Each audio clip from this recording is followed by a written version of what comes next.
Carrément nourrissant, par l'équipe de Carrément Femmes, RCF Charente. Bonjour à chacune, nous sommes vendredi saint. C'est le dernier vendredi du carême, de Carrément Femmes. L'heure est grave aujourd'hui puisque nous célébrons la mort de Jésus. Donc c'est un temps très particulier pour nous chrétiens. C'est un temps souvent de silence, les églises sont vides. C'est un temps aussi de jeûne en général pour les chrétiens qui observent le carême. C'est un temps où tout s'arrête, où on peut prendre le temps de prier et le temps de regarder Jésus en croix. On n'aime pas toujours regarder Jésus accroché sur la croix, mais ce temps nous est donné pour ça, de contempler sa croix. Il y a des chemins de croix qui sont faits dans certaines paroisses. Il y a aussi une célébration autour de la croix. Parfois, certains vont embrasser les pieds de la croix. Et donc, on regarde le corps de Jésus mort et pas encore ressuscité. Et on doit assister à ce temps, prendre ce temps autour de la souffrance de Jésus. Et parfois, on a vite envie d'être samedi saint, samedi soir pour la veillée pascale. Et on a vite envie que cette journée passe. Et moi, je vous propose ce mouvement inverse, c'est-à-dire d'accueillir cette journée et de prendre ce temps-là et de voir ce qui va nous être donné de vivre, d'assumer en fait cette souffrance de Jésus, de la regarder, d'essayer de ne pas la fuir. Et je dis ça parce que c'est pour moi très difficile, donc je me permets de nous inviter à ce geste-là parce que on a tendance à l'esquiver. Et voilà, aujourd'hui, je vous propose de vous arrêter. Et donc, comme tous les vendredis de carême, on vous a proposé un temps de jeûne. Et pour ce vendredi saint, on a la grande chance d'accueillir Mathilde. T'as pas une mission facile, Mathilde, mais on t'accueille pour que tu nous partages quelque chose de ta vie avec le Seigneur. Et entre autres, les femmes ont pu lire cette semaine, on les a invitées à regarder les textes de la Semaine Sainte et notamment les textes où il y a des femmes. Et en ce qui te concerne, je t'ai proposé de regarder plus particulièrement le texte du lundi saint, qui est le texte où Marie vient baigner Jésus d'un parfum. Voilà. On pourra en reparler tout à l'heure. Mais avant de commencer ce temps, je voudrais aussi saluer les auditrices qui sont là et leur dire qu'elles s'installent bien confortablement, qu'elles prennent le temps. Celles qui ont l'impression d'avoir tout raté de leur carême, c'est pas grave. Les ouvriers de la dernière heure, ils ont le même salaire que ceux de la première heure. Donc vous êtes là, vous êtes dans la place, au pied de Jésus. Et installez-vous pour prendre ce temps de jeûne et vous laisser inspirer par cet échange avec Mathilde. Voilà. Mathilde, je te laisse te présenter. Oui, bien sûr Juliette. Je m'appelle Mathilde, j'ai 41 ans, je suis célibataire, j'habite à Paris et je travaille à Paris. Merci Mathilde. Alors est-ce que tu peux nous préciser un petit peu ton appartenance religieuse ? Oui, je suis catholique, je viens d'une famille catholique, j'ai grandi là-dedans et je le suis toujours. Ok. Alors, la première question, celle qu'on a posée à une grande partie de nos invités, c'est quelles ont été les grandes étapes dans ta relation avec le Seigneur ? Alors, j'ai la chance d'avoir grandi dans une famille très croyante, des grands-parents qui nous transmettaient beaucoup, qui nous parlaient beaucoup des personnes de la Bible, de leur foi. Et à l'adolescence, pendant mes études, j'ai complètement lâché l'affaire. Je me suis éloignée, j'allais plus à la messe, je ne pensais pas à Dieu. Je me disais toujours croyante. Je n'étais pas rebelle, mais voilà, ça n'avait pas beaucoup de réalité dans ma vie. Et par différents concours de circonstances, je suis partie faire un trek dans le désert, et là, en famille. Et là, dans l'immensité du désert, j'ai repris conscience de ce désir au fond de mon cœur, de cette transcendance, et que je voulais Dieu dans ma vie. Et donc j'ai pu partir 2 ans plus tard, donc ça c'était en 2009, faire un pèlerinage dans le désert avec une communauté chrétienne. Et voilà, j'ai été très touchée, j'ai appris beaucoup de choses, j'ai découvert beaucoup de choses, j'ai beaucoup ri, beaucoup pleuré. Ça a été très profond et en fait en rentrant, j'avais vraiment été retournée comme une crêpe. envie de remettre à plat ma vie, remettre à plat beaucoup de choses, tout en restant là où j'étais, en restant dans mon travail, en restant avec ma coloc à l'époque. Voilà, mais c'était pas mal de changements qui sont arrivés assez subtils et en même temps très concrets, comme prendre des temps de prière tous les jours, retourner à la messe beaucoup plus régulièrement, aller vivre les sacrements, aller se confesser, et puis tout un temps de formation pour pas que ça reste à un niveau seulement sensible, mais que ça puisse aussi, que je puisse avoir des repères. Il y a l'époque, Juliette, où on a habité ensemble dans une colocation partagée, et ça, vivre avec des colocataires chrétiens, c'était très très riche aussi dans ce temps de formation.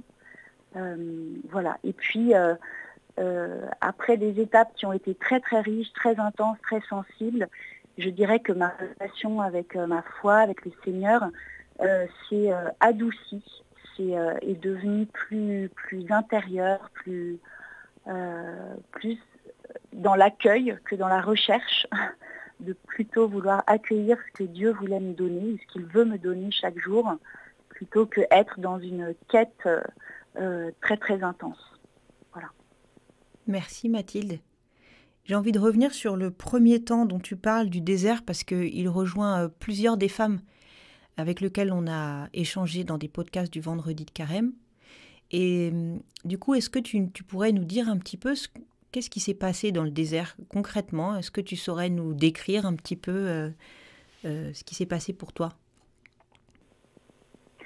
Je dirais que j'ai pris conscience que Dieu existait, qu'il était, j'allais dire une personne, en fait il est trois, mais il y avait une vraie relation à avoir avec lui, une relation d'amour, que son amour était immense, patient, qu'il m'attendait, qu'il me regardait, que j'étais moi aussi sa fille chérie, que j'étais moi aussi sa préférée, et que il pouvait me parler, qu'il pouvait se faire entendre, que je pouvais l'entendre, que c'était pas une réalité hors de moi en fait, que moi aussi je pouvais avoir une relation avec Dieu, comme j'ai une relation avec toi Juliette, ou avec mes amis, ma famille, mes collègues. Alors ce que tu dis, moi qui ai la foi, je peux l'entendre. Je sais qu'il y a des femmes qui vont écouter ce podcast et qui se sentent très loin de Dieu, voire qui n'ont pas vraiment la foi ou qui doutent beaucoup de sa présence parce que ces derniers temps dans leur vie, par exemple, elles ne le sentent pas. Elles ne sentent pas sa présence et quand tu dis, par exemple, il me parle ou je suis sa préférée, etc., ça ne va pas du tout leur parler parce qu'elles disent, moi, je lui parle à Dieu mais il ne me répond pas. Est-ce que tu pourrais nous dire, est-ce que tu l'entends avec tes oreilles? Est-ce que c'est comment se manifeste ou s'est manifestée la présence de Dieu? C'était quoi concrètement? C'est pas une question facile, hein? Concrètement, je me souviens, c'était en 2009. Hein. Je me souviens, par exemple, un moment où on avait un topo, une petite conférence qui durait quelque chose comme 3/4 d'heure. Et voilà, dans ce topo, j'entendais, donc la personne qui donnait le topo, c'était pas Dieu, hein, c'était un prêtre ou c'était un des animateurs. Et j'étais particulièrement touchée par certaines paroles. Et après, j'y repensais pendant la journée. Et puis, ces paroles prenaient une réalité par rapport à ma vie, rejoignaient des choses que j'avais pas forcément vues, mais qui tout d'un coup s'éclairaient. En fait, c'était ça. Il y avait de la clarté qui se faisait. Mm-hmm. Je me disais, ah mais oui, d'accord, ah mais oui, évidemment, ah mais c'est ça que je veux vivre, ah mais c'est ça que j'ai vécu. En fait, c'était le fait, et c'est encore le cas aujourd'hui, prendre ma Bible, lire une parole, et puis pendant la journée, y repenser, et tout d'un coup me dit qu'elle devienne très claire, très, très facile à comprendre. Alors, c'est pas tous les jours le cas. Hein. Merci, mais c'est intéressant. Je pense que, comme en plus, dans le parcours, on a aussi pas mal invité les femmes à lire la Bible. Ce que tu dis, c'est aussi à travers les textes, à travers la parole d'autres personnes, qu'on se sent rejoint et que ce qu'elles disent et nous transmettent nous rejoint, et puis plus particulièrement aussi la parole de Dieu. Donc je trouve que c'est aidant peut-être pour les femmes qui nous écoutent et qui ne savent pas vraiment comment s'approcher de Dieu, même si c'est sans doute d'abord Dieu qui s'approche d'elles. Mais voilà, ça, je trouve que ça nous donne des pistes. Merci pour ces exemples concrets. J'ai une autre question, Mathilde, c'est tu nous as parlé un peu de ton célibat. Et quand on a 41 ans et qu'on est célibataire, on peut imaginer que c'est pas facile et il pourrait y avoir de quoi se révolter contre Dieu.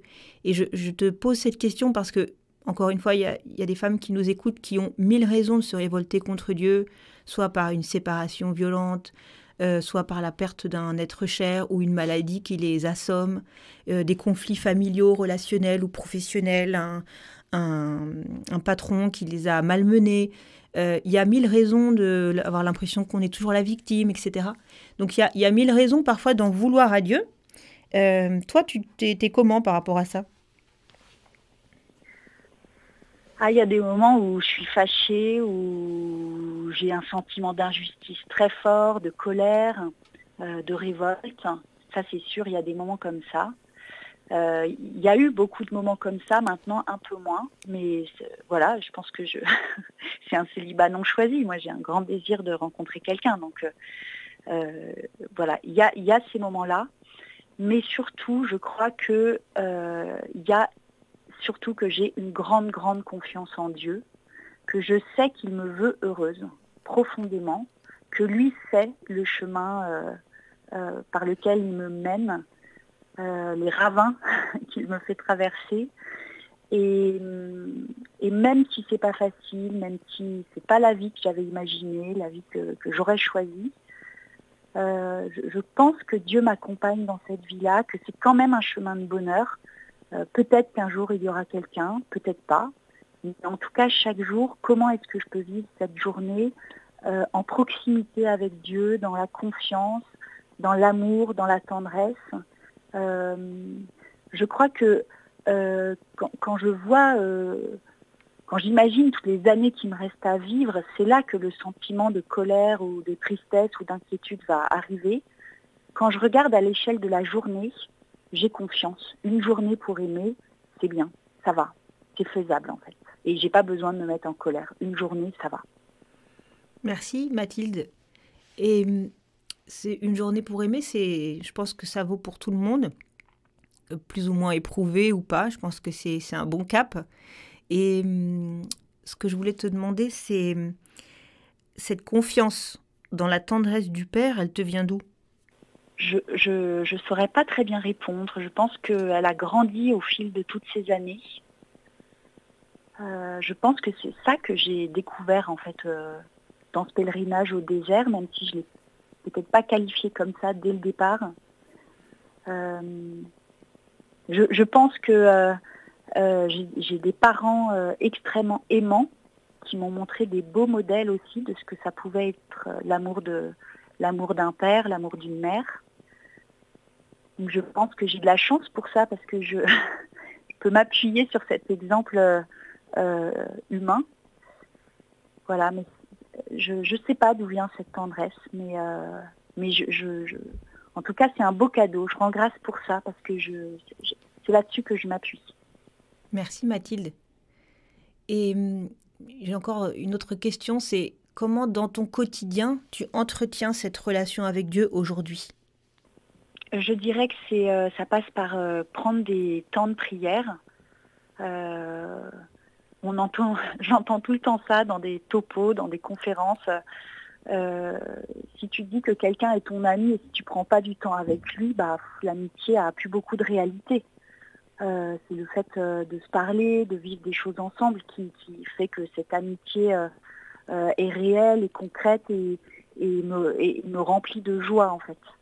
Donc c'est pareil avec le Seigneur, prendre du temps avec lui, donc prendre des temps de prière. Moi j'aime beaucoup le chapelet, voilà pour tous ceux qui prient la Vierge Marie.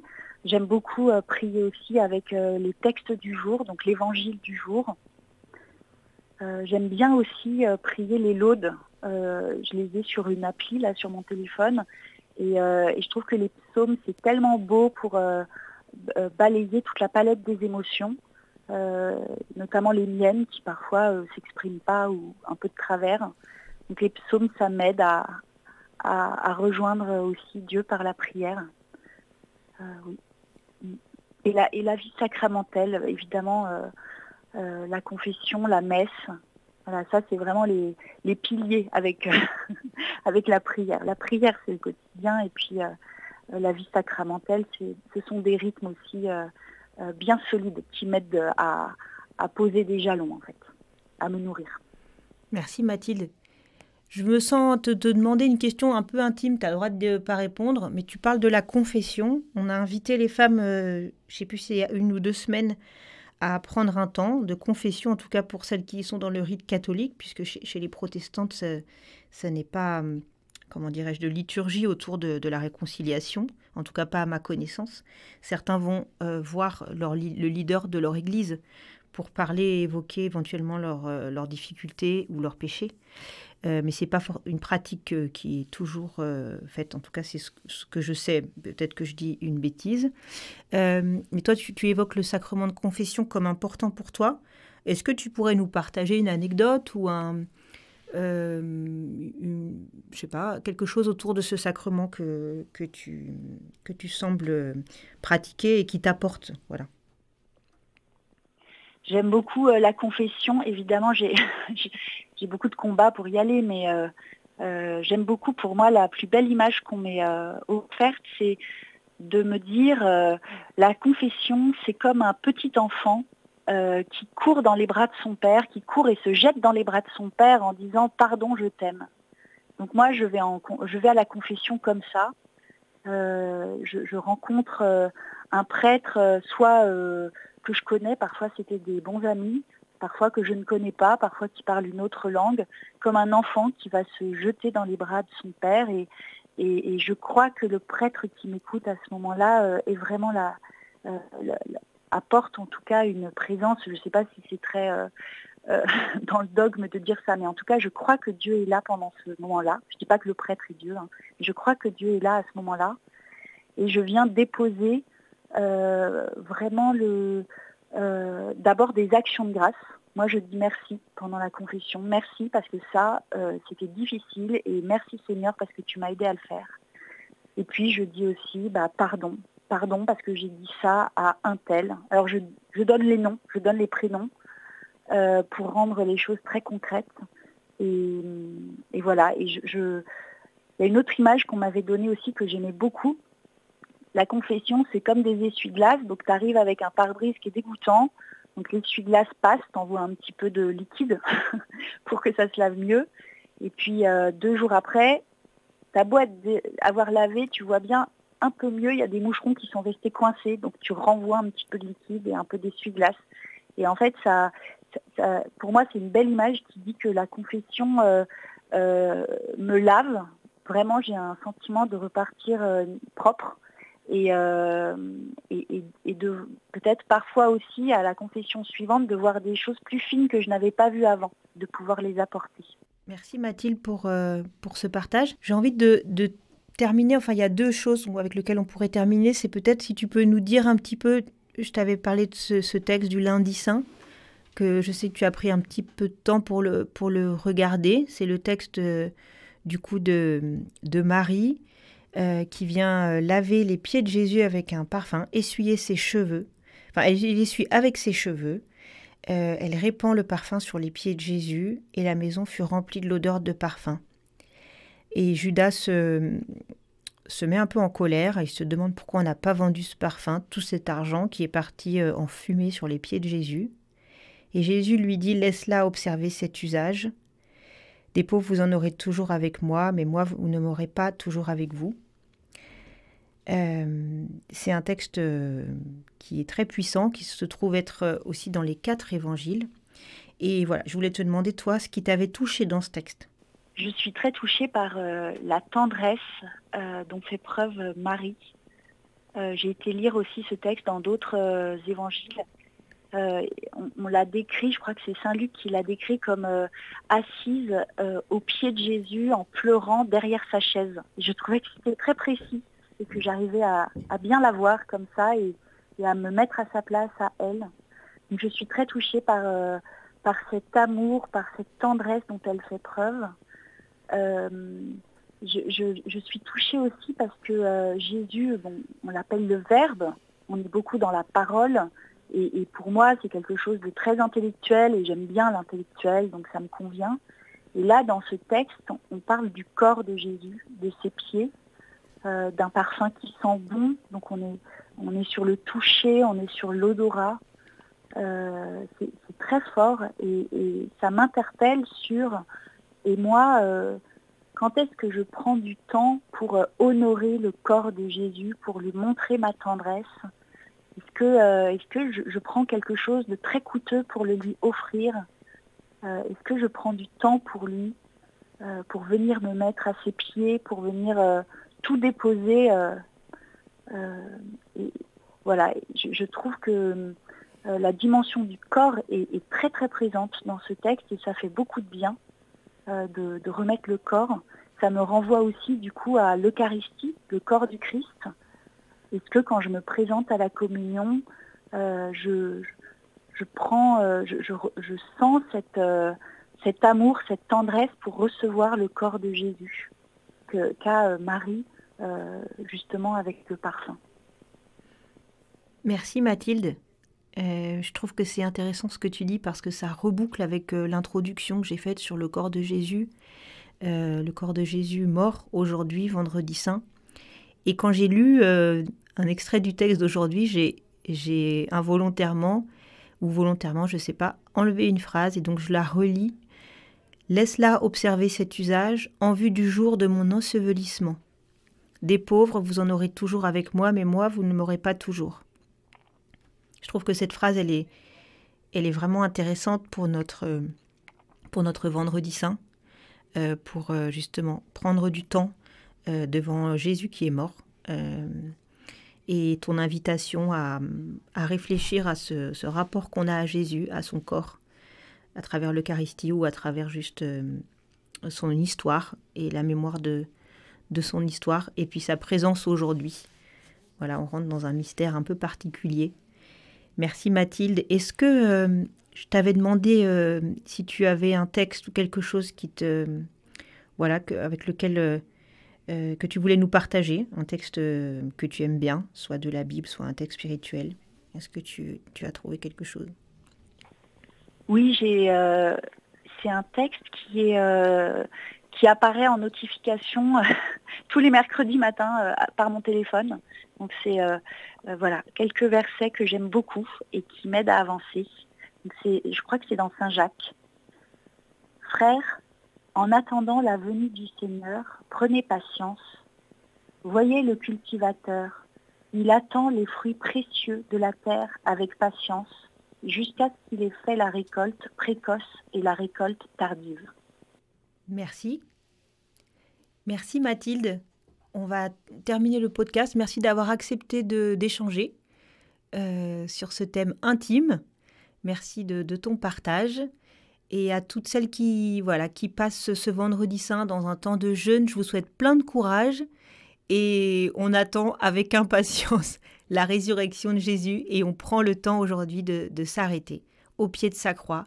Bon vendredi saint à chacune. Merci Juliette. Au revoir à toutes.